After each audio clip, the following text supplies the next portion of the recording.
다음은 두 번째 발표, 조선의용대의 항일연극 활동과 한중연대를 충북대학교 문미라 교수님께서 해주시겠습니다. 문미라 교수님은 서울시립대학교 국사학과에서 박사학위 받으시고 현재 충북대학교 중원문화연구소 학술연구 교수로 계십니다. 주요 연구 분야는 한국 현대사입니다. 대표 논전은 중국인 독립유공자의 한국 독립운동 지원 사례 분석, 그리고 1960년대 중소 북중 관계와 혁명 전통의 변화가 있습니다. 문미라 교수님의 발표를 듣겠습니다. 큰 박수 부탁드립니다. 네, 안녕하세요. 방금 소개받은 문미라입니다. 한중수교 30주년을 기념하는 뜻깊은 학술대회에 참석해서 발표할 수 있게 돼서 굉장히 영광이라고 생각을 합니다. 발표 전에 한 가지 말씀드리고 싶은 게 있는데, 학술대회 1부가 그 독립전쟁과 한중연대, 2부가 문화예술로 보는 항일연대로 구성이 되어 있는데, 제가 1부 발표인데 조선의용대 조선의용군의 독립전쟁과 한중연대를 소개하는 제 발표가 하필 연극을 소재로 하다 보니까 이게 좀 2부 발표에 적합한 게 아닌가 이런 생각이 좀 들기도 합니다만, 제 발표문의 내용이 그러니까 연극의 줄거리나 이런 것을 뭐 자세히 소개하는 문화예술 쪽에 측면이 맞춰져 있다기보다는 조선의용대 조선의용군의 실제 투쟁 에 좀 초점을 맞춰서 발표문을 구성했기 때문에 이 부분에 초점을 맞춰서 발표를 들어주시면 감사하겠습니다. 준비된 발표문을 읽는 것으로 진행을 하겠습니다. 발표문이 길지 않기 때문에 시간을 최대한 맞춰서 읽어보도록 하겠습니다. 발표 시작하겠습니다. 모든 분들이 잘 아시는 것처럼 조선의용대는 군대를 만들어 일본군과 무장투쟁을 전개하려는 중국 관내지방 조선인 좌파 민족운동가들의 염원을 모아서 1938년 10월 10일 중국 호북성 무한에서 창설되었습니다. 방금 전에 발표에서도 나왔고 배경원 선생님께서 지적해 주셨지만 조선의용대는 중국 군사위원회 정치부 소속이었지만 관내 조선인 좌파 통일전선인 조선민족전선연맹의 군대이기도 했습니다. 창설부터 한중연대가 구현된 단체였다고 할 수 있겠습니다. 조선의용대 주력은 1941년 여름 화북의 팔로군 근거지로 이동해서 이듬해 7월 조선의용군으로 개편되었습니다. 이후 조선의용군은 폐망 때까지 화북 각지에서 항일 독립 전쟁을 수행했고 관내에 남은 조선의용대도 1942년 7월 한국 광복군에 편입되어서 항일전 일선에서 활동을 했습니다. 그간 조선의용군에 대한 연구는 굉장히 많이 축적되었다고 생각이 듭니다. 기존 연구로 조선의용대의 창설 배경, 화북으로의 이동, 조선의용대, 조선의용군의 전략과 노선, 유격전과 선전활동, 국제적인 시야로 살펴본 활동과 의미 같은 주요 내용들이 대부분 정리되었다고 생각합니다. 중국에서는 연변을 중심으로 조선의용군 출신의 회고록과 증언을 토대로 한 저서들이 발간되었습니다. 이들 연구와 저서로 조선의용대 조선의용군의 창설과 활동이 한국 민족해방운동사 항일 독립전쟁에서 차지하는 위상이 분명해졌다고 생각합니다. 최근에는 그동안 무장투쟁사, 정치사, 인물사에 편중되어 온 독립운동사 연구 경향에서 벗어나서 항일 공연 예술을 새로운 독립운동 방향의 하나로 보고 독립운동 세력이 무대에 올린 항일 연극과 대중문예 활동을 분석한 연구들이 발표되었습니다. 이 과정에서 조선의용대, 조선의용군이 창작 공연한 항일 연극과 항일 음악 등 문예 활동의 의의가 어느 정도 밝혀졌고 항일 연극의 경우 한중연대를 주제로 한 연극이 중국인을 대상으로 공연되었다는 점에서 한중연대의 발현이자 매개체로서의 의미가 부각되었습니다. 많은 훌륭한 연구에도 불구하고 그간 조선의용대의 항일 연극에 관한 연구는 연극의 내용보다는 공연 현황을 병렬적으로 나열하거나 연극의 수용자라고 할 수 있는 중국인 관객이 연극을 어떻게 바라보았는가 등을 중심으로 이야기가 되었다고 생각을 합니다. 수용자가 아니라 연극을 창작하고 공연한 조선의용대, 조선의용군의 입장에서 자신들의 연극이 어떤 의미였는지, 특히 이 조선의용대 군의 실제 투쟁과 항일 연극과의 관계는 무엇인지에 대해서는 아직 연구의 시야가 닿지 않았다고 할 수 있습니다. 저는 이러한 선행 연구의 성과와 한계를 염두에 두고 조선의용대 조선의용군이 전개한 항일 독립 전쟁의 주요한 전략으로서 항일 연극의 의미를 되짚어 보고자 했습니다.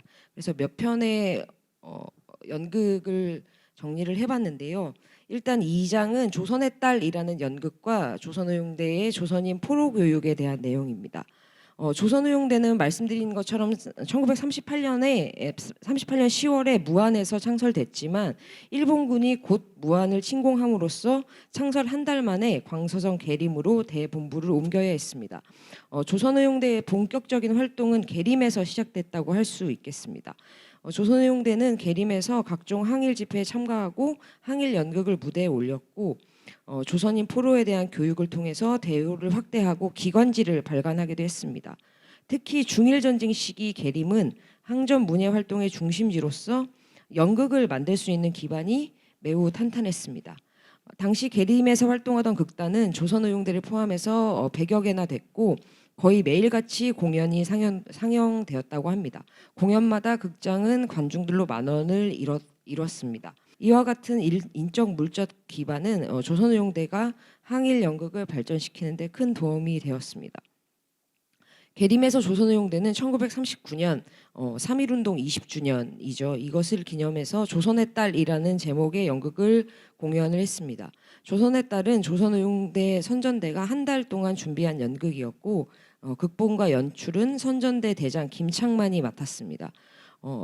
기존 연구에서 조선의 딸은 중국인 관객들에게 조선인의 항일 의지를 알리는 동시에 그들의 항일 의식을 고취하며 중일 전쟁을 치르고 있는 군인들을 위로하고 전쟁 비용을 마련하려는 목적으로 공연된 작품이라는 것이 밝혀졌습니다. 실제로 중국인들은 계림에서 공연된 여러 연극 중에서 조선인의 딸이 가장 감동적인 작품이었다는 감상평을 신문에 게재하는 등 연극에 적극적으로 호응했습니다. 조선의 딸의 내용을 간략하게만 살펴보면 이 조선의 딸 주인공은 일제의 압박을 견디다 못해 늙은 할아버지를 홀로 남겨두고 고향을 떠나서 카페에서 여급으로 일하게 된 조선인 소녀입니다. 이 영혼을 팔아야 하는 고된 생활은 오히려 이 소녀가 조국을 위해 복수할 마음을 갖게 하는 계기가 되었지만 소녀는 복수의 기회를 앞두고 사망했고 이 소녀의 무덤은 장래 조선 민족해방의 초석이 된다는 것이 조선의 딸의 주요 줄거리였습니다. 제가 주목하고자 하는 바는 조선의 딸이 조선의용대 조선의용군이 상연한 연극 가운데서 여성을 주인공으로 한 최초의 작품이었다는 점입니다. 이는 조선의용대가 여성, 구체적으로는 카페 여급 출신 여성을 단순히 화류계 종사자가 아니라 독립운동의 주체로 인식했음을 보여준다고 생각합니다. 실제로 조선 국내에서는 1930년대 중반부터 카페 분위기 변화와 함께 다양한 층위의 여성들이 카페 여급으로 일하기 시작했고 이들 중 일부는 조공 재건 운동에 참여하는 등 독립운동에 투신했습니다. 당시 조선의용대는 중국의 유흥업소를 전전하면서 생계를 도모하다가 중국군의 포로로 체포되었던 여성들을 중국군에게서 인수받는 활동을 전개하고 있었습니다. 계림 주둔 기간 조선의용대 대본부의 주요 활동 역시 조선인 포로들을 교육해서 대우에 흡수하는 것이었습니다. 대본부의 간부 일부는 포로 수용소까지 찾아가서 그들과 3.1절 기념식을 함께 진행하고 입대식을 거행하기도 했습니다. 이른바 포로 31명의 사례가 가장 잘 알려져 있는데요. 이 31명의 포로는 1939년 2월에 중국 군정부 제2포로 수용소에 수용되었던 인물입니다.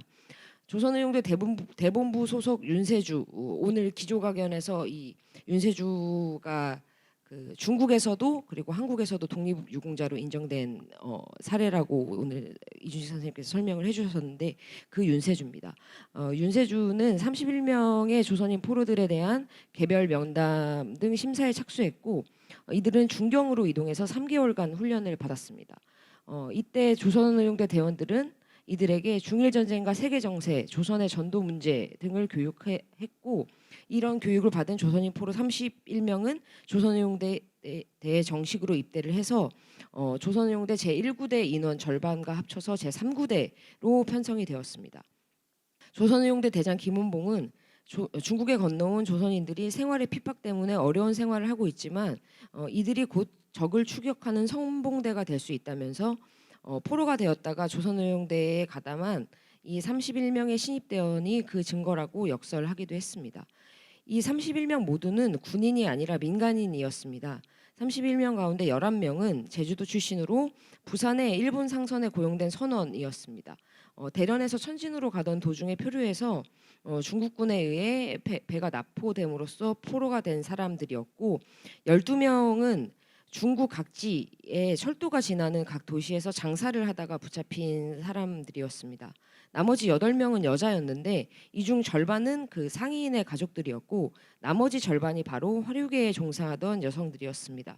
이 조선의용대 대원이 된 31명이 전선으로 향하는 모습을 전하는 중국의 신문은 16, 17살 정도의 커피점 종업원이 이 포로 31명 가운데 있음을 명확히 전하고 있습니다.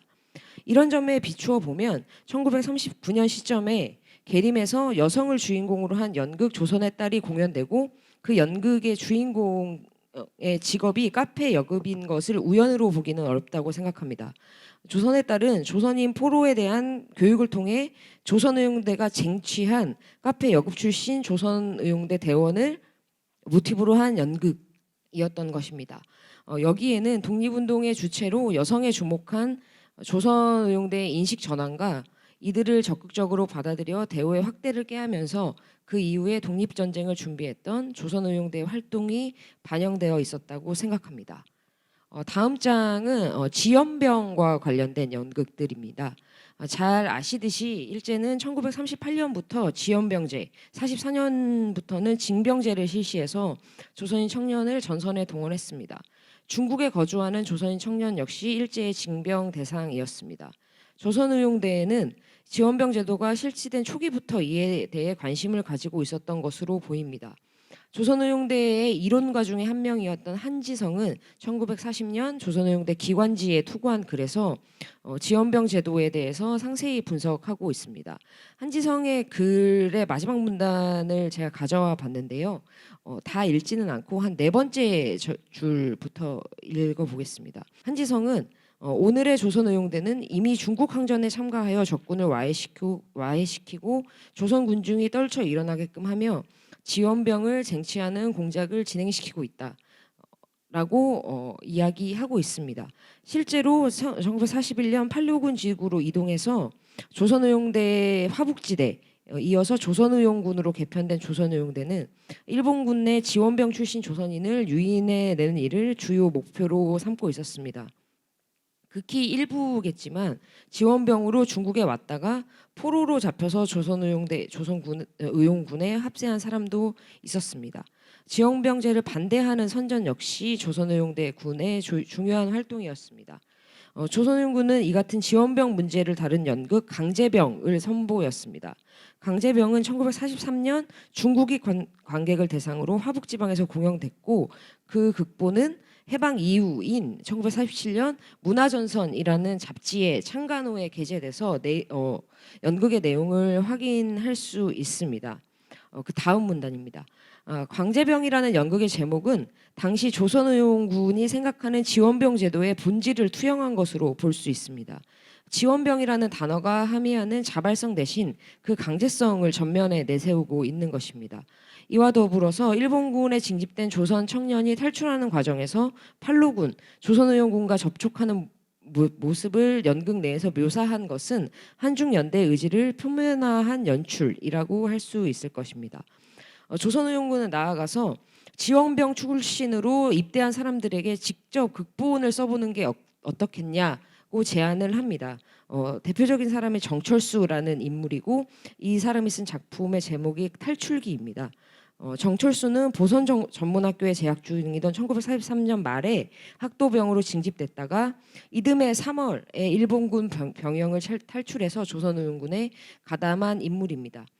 예전부터 조선의용대, 조선의용군 연극 활동을 총책임지고 있었던 김창만은 정철수에게 확도병 지원과 탈출을 주제로 한 대본을 써줄 것을 요청을 했습니다.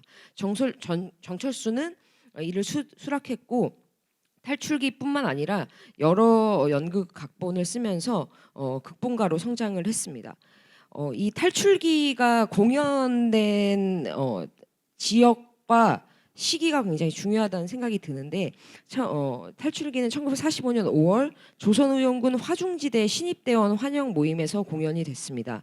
이 사실을 기반으로 창작된 탈출기에는 학도병으로 탈출한 실제 인물이 연기까지 맡아서 출연을 했다고 합니다. 조선의용군 중에서도 이 화중지대가 조선인 지원병 총호 활동을 주요 임무로 삼았음을 상기해 보면 이 화중지대 신입대원 환영 모임에서 상연된 탈출기 역시 조선의용군의 독립전쟁 노선과 투쟁 환경이 그대로 투영된 연극이라고 볼 수 있지 않을까 싶습니다. 다음 페이지입니다. 마지막 작품인데요. 북경의 밤이라는 작품입니다. 이것은 조선의용대의 북경에서의 적구공작과 크게 관련이 있습니다. 이 적구공작이라는 것은 조선의용군의 독립전쟁에서 굉장히 중요한 의미를 가진다고 생각합니다. 일본군 점령 지역으로 들어가서 전개하는 지하 활동을 뜻하는 적구공작은 그곳의 동향을 상세히 파악하고 민심을 교란시키며 지하망을 건립한다는 측면에서 매우 중요한 활동이었습니다. 조선의용대 화북지대 결성 직후부터 적구공작은 3대 방침의 하나로 결정됐고 1943년에는 최대의 의의를 가지고 있는 공작이다라고 평가되었습니다. 이 조선 독립동맹은 44년 북경의 지하분맹을 조직하는 데 성공합니다. 북경 지하분맹은 4개 소조로 나뉘어졌는데 각 소조의 인원을 합하면 100명에 달하는 큰 조직이었습니다. 해방 전까지 북경의 지하 공작이 활발하게 전개가 돼서 그곳에 거주하는 조선인들에게 큰 영향을 미쳤습니다. 예를 들면 북경에 살던 조선 청년과 학생들이 항일 근거지로 찾아와서 조선의용군이 된 사례를 적구 공작의 성과로 말씀드릴 수 있을 것 같습니다. 유명한 무용가로 해방 이후 북한에서 활동한 최승희와 그의 남편 안막도 북경에서 조선 독립동맹 북경분맹에 참가했습니다. 굉장히 유명한 사람이죠. 김사량이 북경에서 태양산으로 탈출한 것도 조선 독립동맹의 북경 적구 공작이 있었기에 가능했습니다. 이 북경의 밤은 적구 공작을 전개하다 희생된 조선 독립동맹원을 기리기 위한 연극으로 1944년 김창완이 창작 연출했습니다. 연극의 시간적 배경은 43년 겨울이고 공간적 배경은 북경 헌병대 고문실입니다. 이 일본 경찰의 고문에도 조직의 비밀을 지키다가 죽음을 맞이한 조선 독립동맹 지하 사업 일꾼의 이야기가 줄거리입니다.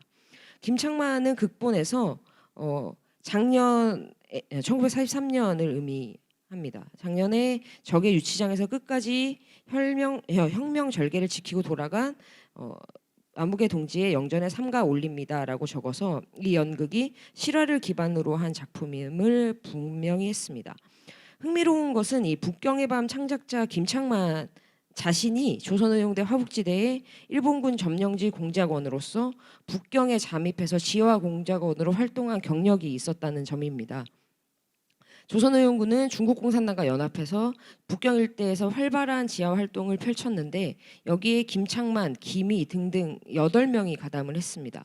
이 중에서 주목되는 인물이 김창만의 처이자 조선의용대, 조선의용군 연극에서 배우로 여러 차례 무대에 오른 김위라는 여성입니다.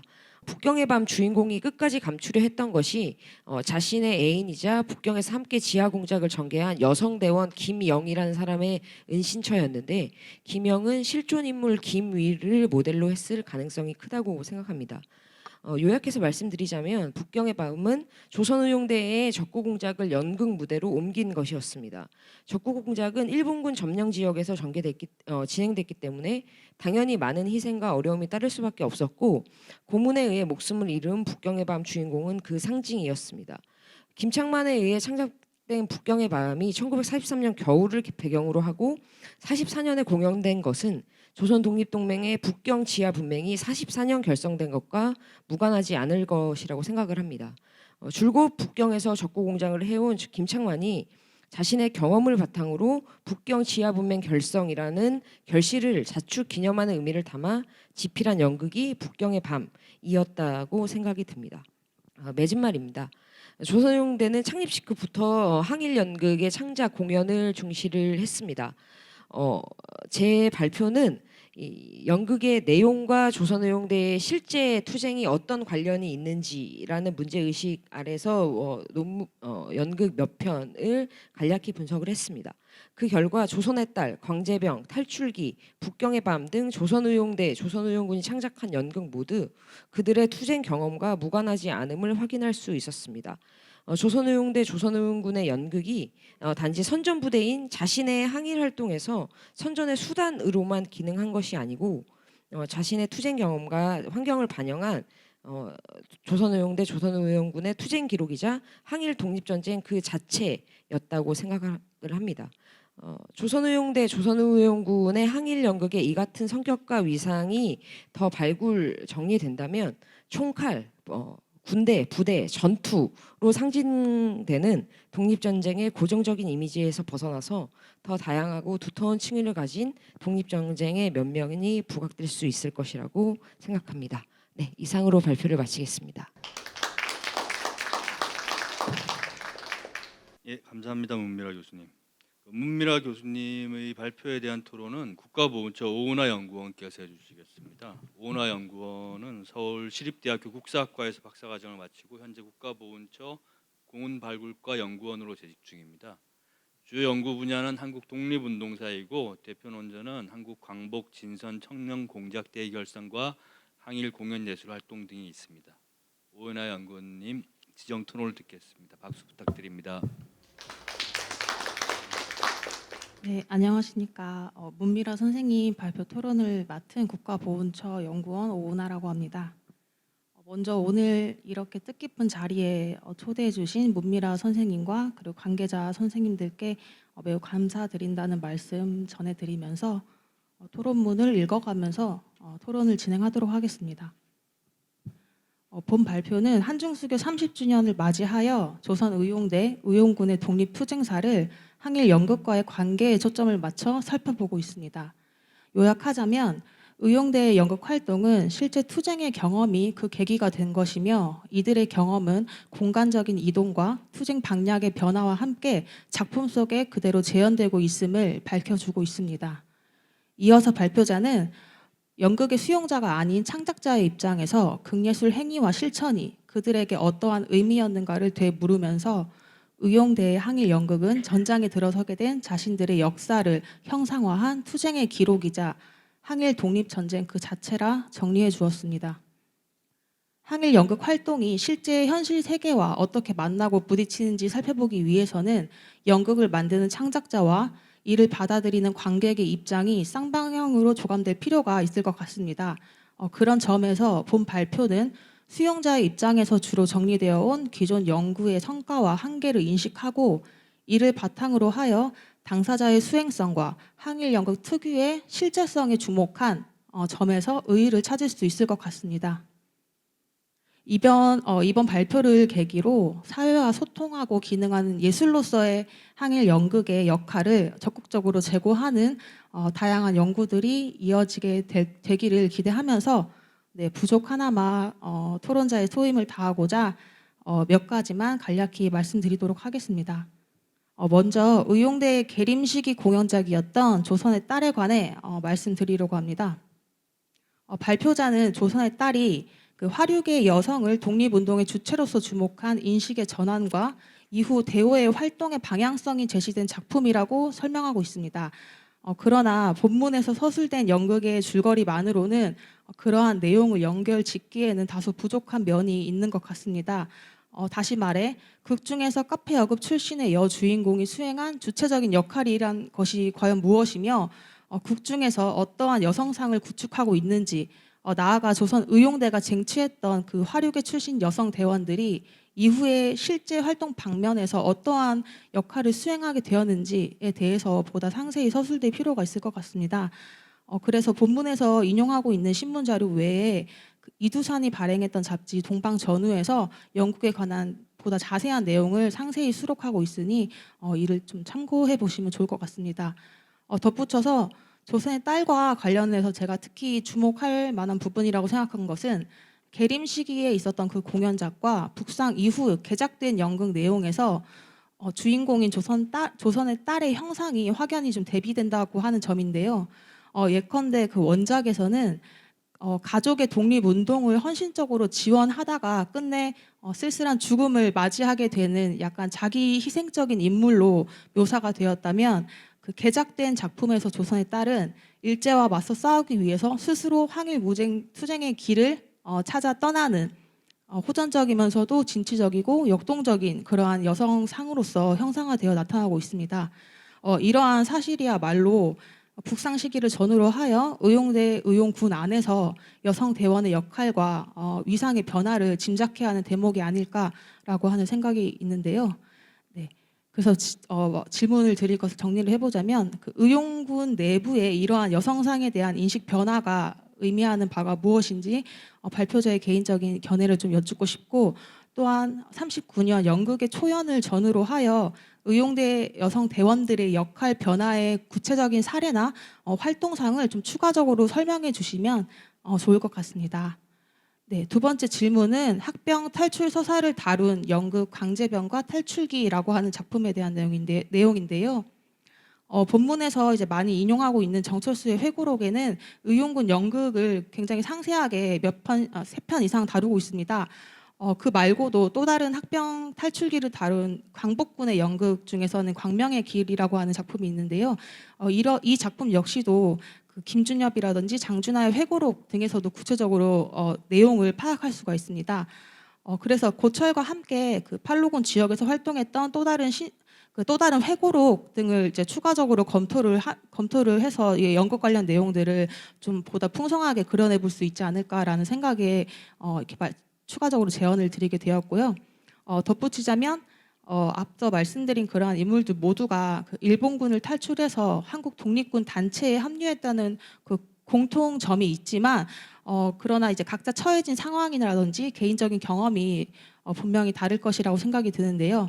이러한 각각의 회고록에서 다루고 있는 학병 탈출 서사의 특징과 당시 상황을 좀 비교 검토해보는 작업을 통해서 이러한 항일 연극 활동을 둘러싼 다양한 면모들을 좀 확인해 보셨으면 좋겠다는 생각에 말씀을 드려보았습니다.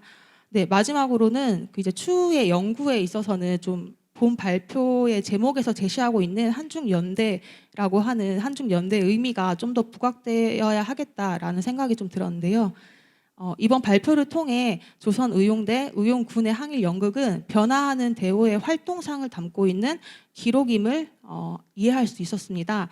이는 거꾸로 말하면 의용대 의용군 대원들은 자신이 살아야 했던 동시대 변화하는 전시 사회와 독립운동이 처한 현실을 자신이 포착하기 위해서 연극을 썼다고도 볼 수 있을 것 같습니다. 한 가지 아쉬운 점은 본 발표문은 앞서 발표자께서 설명을 해주셨다시피 전반적으로 연극 내용에 대한 분석이 조금 소략한 점이 저는 개인적으로 좀 아쉬운 점인데요. 작가가 글로써 표현하는 방식만큼이나 연극이 창작된 시기와 또 연극이 상연된 시기 각각의 시대적 배경에 대한 이해 역시 이러한 문학 작품을 좀 독해하는데 있어 중요한 부분이 될 것이라고 생각합니다. 그래서 향후의 연구에 있어서는 보다 구체적인 연극 내용에 대한 분석과 함께 동시대 독립운동이 처한 환경과 문화 전반에 대한 특성을 좀 종합적으로 분석하는 서술이 더해지면 좋을 것 같다는 생각이 들었습니다. 끝으로 조선의용대 의용군 대원들이 본 당대 사회상이 담긴 작품이나 또는 한중연대의 의미가 보다 직접적으로 나타난 작품이 있다면 추가적으로 소개를 해주셨으면 좋겠습니다. 네, 이상 토론을 마치겠습니다. 감사합니다.